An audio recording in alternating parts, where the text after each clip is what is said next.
Goa Organics వారి skin care, hair care, wellness products కోసం AP, తెలంగాణలో డిస్ట్రిబ్యూటర్లు కావాలను వివరాలకు స్క్రీన్ పైన ఉన్న నెంబర్కి కాల్ చేయండి. ఏపీలో ఎన్నికల కోడ్ అమల్లోకి వచ్చాక రాష్ట్ర ప్రభుత్వాలు అమలు చేసే సంక్షేమ పథకాలకు బ్రేక్ పడిన సంగతి తెలిసిందే.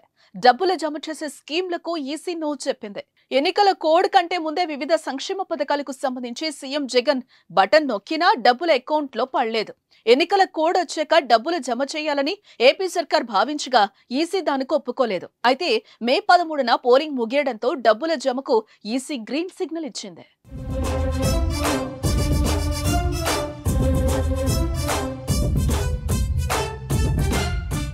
ఈ నెల 14 నుంచే డబ్బులు అకౌంట్లో వేసుకోవచ్చని ఎన్నికల సంఘం అనుమతినిచ్చింది. కానీ 2 రోజులు గడిచినా ప్రభుత్వం 14,000 కోట్ల నిధులను విడుదల చేయలేదు.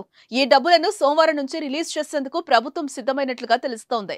దీంతో వైఎస్ఆర్ చేయూత, విద్యా దీవెన, ఆసరా, ఈబీసీ నేస్తం లాంటి పథకాలకు సంబంధించిన డబ్బులు విడుదల కానున్నాయి. ఈ మేరకు ఏపీ సర్కార్ కసరత్తు ప్రారంభించింది. దీంతో పథకాల కోసం ఆశగా ఎదురు చూస్తున్న ప్రజలు ఈ వార్తతో ఆనందం వ్యక్తం చేస్తున్నారు.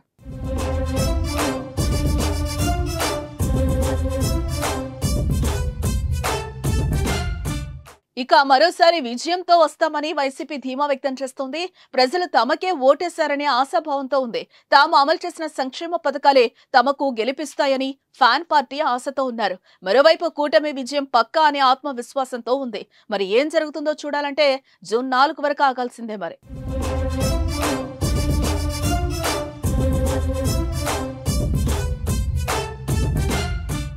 సుమన్ టీవీలో మీ పర్సనల్ అండ్ బిజినెస్ ప్రమోషన్స్ కోసం కింది నెంబర్కి కాంటాక్ట్ చేయండి.